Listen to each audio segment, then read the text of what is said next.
Saya Sugito, Direktur Jenderal Pembangunan Desa dan Pedesaan. Kali ini saya ingin menghimbau kepada seluruh pemirsa channel Asep SB, jangan lupa subscribe dan like ya. Sukses!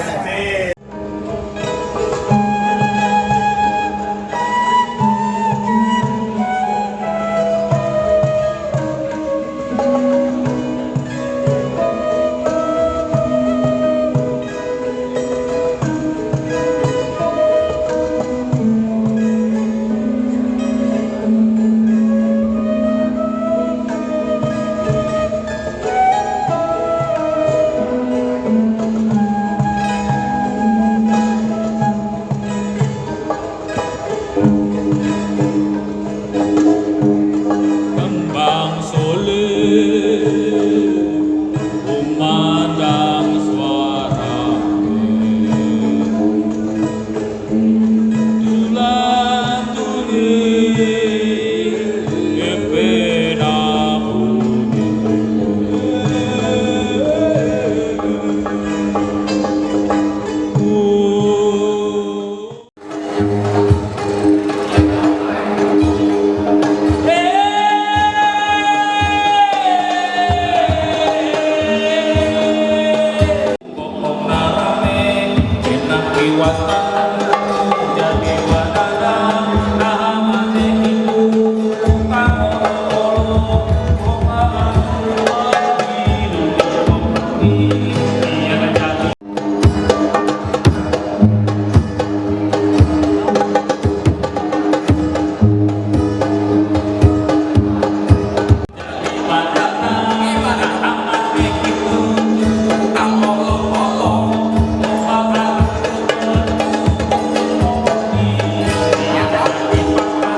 pena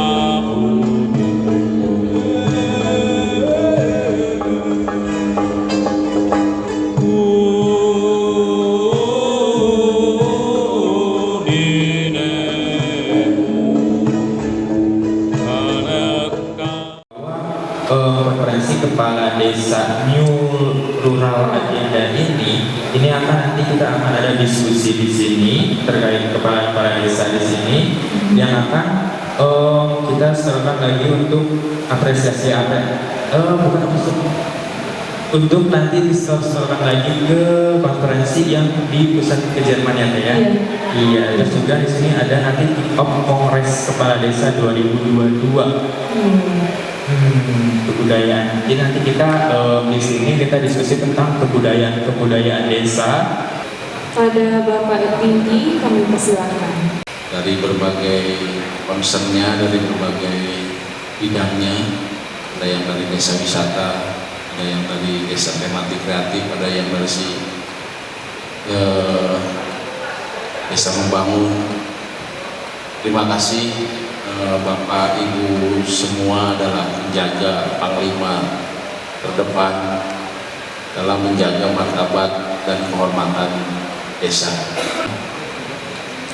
Banyak sekali kerja-kerja Bapak Ibu, tentunya dengan segala kesulitannya, dengan segala dinamikanya dan sebagainya. Karena itu salam hormat dari kami dari Jatiwangi Arpitori untuk Bapak Ibu semua. Semoga Bapak Ibu semua tetap sehat, kuat, diringankan kerjanya, dimudahkan segala urusannya dan sebagainya. Bapak Ibu sekalian, seperti kita ketahui bahwa dalam 2 hari ini kita akan membincang bagaimana New Rural Agenda. Kenapa kemudian kita membuat gerakan arus balik New Rural Agenda? Karena sebenarnya PBB dan sebagainya sudah menetapkan ada New Urban Agenda, agenda baru perkotaan. Dan biasanya ketika setelah KTT dan sebagainya itu kemudian menjadi turun-turun menjadi program kerja, dukungan politik, dukungan anggaran dan sebagainya. Tentunya ketika ada New Urban Agenda, sementara bahwa di Indonesia itu desa itu lebih banyak dan lebih besar. Oleh seyogyanya saya kira bahwa kemudian bapak-bapak juga membuat gerakan New Rural agenda baru perdesaan, hingga kemudian selain pada saat ini urbanisasi itu bukan cuma sekedar berpindahnya penduduk desa ke kota, tetapi berpindahnya kelakuan dan sifat-sifat desa. Oleh karena itu saya kira bahwa acara ini adalah acara yang cukup penting. Terima kasih sudah datang meluangkan energinya, tentunya datang ke tempat ini juga tidak sederhana, meluangkan waktu, kesibukannya dan sebagainya. Terima kasih banyak, semoga semuanya akan berjalan lebih baik.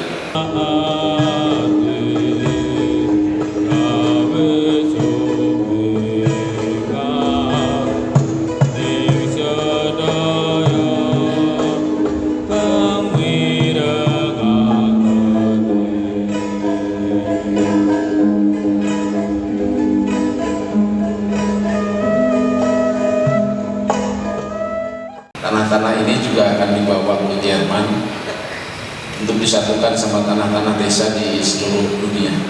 Saya kira memang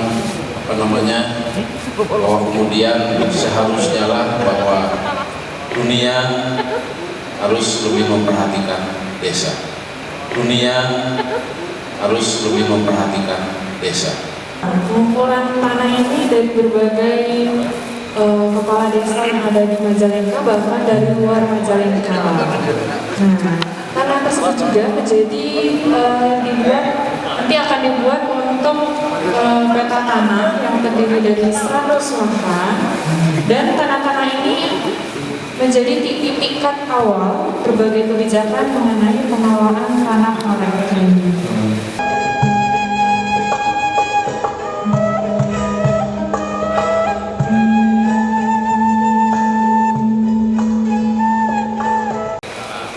Saya dari Indramayu, Desa Kalensari, Kecamatan Widasari, sebelah.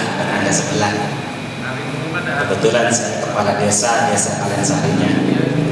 Saya sendiri, anak ini saya ambil dari tanah permanen ya.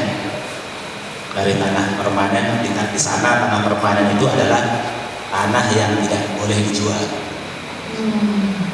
tidak boleh dijual dan tidak boleh dialihfungsikan, dan itu sebagai lahan studi petani. Karena kami komunitas pemulihan tanaman padi, di mana kami mengoleksi beberapa varietas hasil karya petani tersebut. Kemudian kami juga mengkonservasi benih-benih lokal. Ada juga teman yang dari Bumi Ayu itu kemarin minta benih dari kami, dan tanah ini juga terlahir dari IF8 yang sempat viral dari Aceh itu. Bukan untuk Bapak dari Indramayu. Bapak boleh ditunjukkan tanahnya yang mana? Karena banyak ya ternyata tanahnya. Oh iya. Itu sempat dikriminalisasi kepala desa Munirwan yang dia tahun 8 itu karya kami dari sini, dari tanah ini yang kami bawa. Terima kasih. Assalamualaikum. Tanah ini seperti Bapak yang sampaikan dari tanah permanen, jadi hak desa sebesar 7 hektar yang dulu pernah ada dibuatkan film sejarah Mereka Kembali. Dan di lahan itu saya sekarang sedang menata lokasi wisata, sedang membangun dengan susah payah. Karena apa kata susah payah? Jujur sama sekali belum tersentuh modal pemerintah, tapi sedikit saya udah menata dan sedikit udah berjalan. Untuk itu mungkin harinya di sini juga kita semua berharap ya pemerintah bisa mendengar, bisa membantu kita. Karena apa? Kita punya tujuan ingin menjadi desa mandiri, mungkin tidak akan mampu kalau tanpa uluran tangan dari pemerintah. Itu sebagiannya. Dari mungkin kata bahasa tadi saya telah dibikinkan sejarah mereka kembali. Saya berpikir ke depan mereka kembali untuk membawa rezeki buat desa kita dan buat kabupaten kita. Dulu mau menjajah, sekarang dia berkunjung untuk menikmati alam yang berubah dari alam jajahan dan alam yang bisa dinikmati dengan indah dan biru. Terima kasih. Kita percaya ini adalah kepala desa progresif ya. Karena tadi mendengar ceritanya saja saya beberapa dari soal tanah itu juga satu hal yang saya kira penting ya di situasi sekarang gitu, bagaimana banyak inisiatif-inisiatif yang dilaksanakan atau dilakukan oleh para kepala desa untuk menjaga sumber dayanya gitu.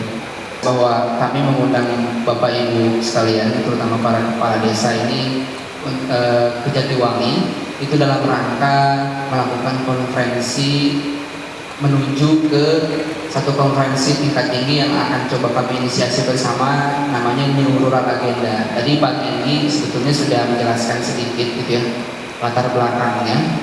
Jadi memang kita akan berkumpul di sini selama 2 hari untuk merumuskan agenda apa saja yang akan kita presentasikan nanti sama-sama, yang akan kita bawa ke KTT New Rural Agenda di Jerman nanti di bulan Juni. Aku rasa karena Bapak Ibu adalah bagian dari pemerintahan, saya rasa juga sering mendengar istilah Sustainable Development Goals atau bahasa Indonesianya pembangunan berkelanjutan.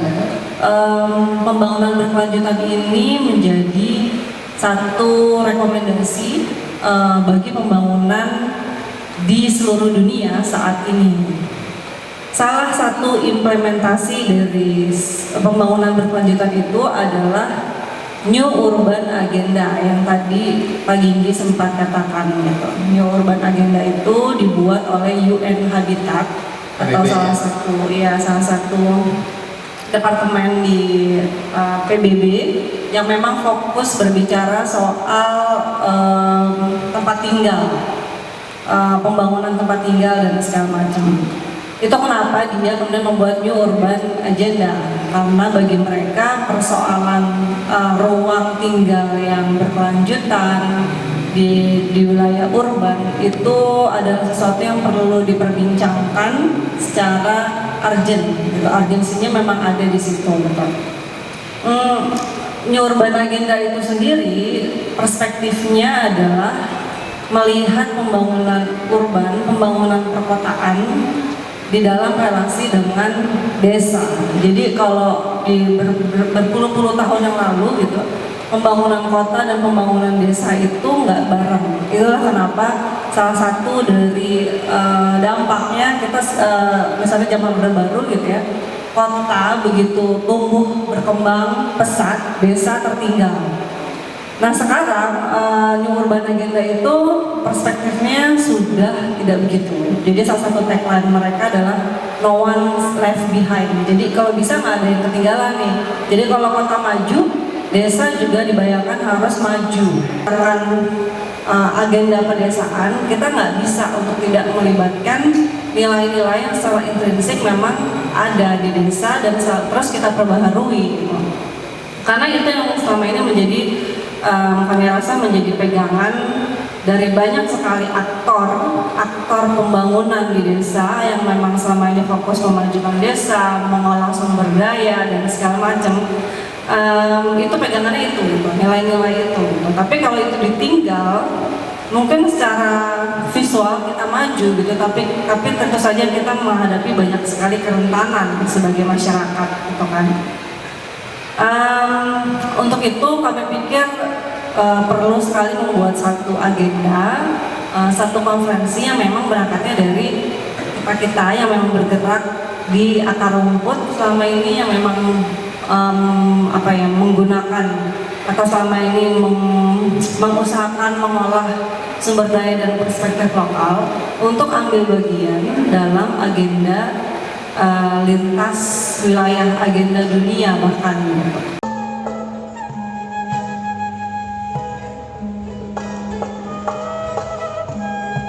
Ada 5 dasar yang di desa ini kami simpulkan ini harus penting. Pertama itu ya di sektor pemerintahan yang kita ini pendidikan, kemudian di sektor pendidikan, ekonomi, kebudayaan dan keagamaan.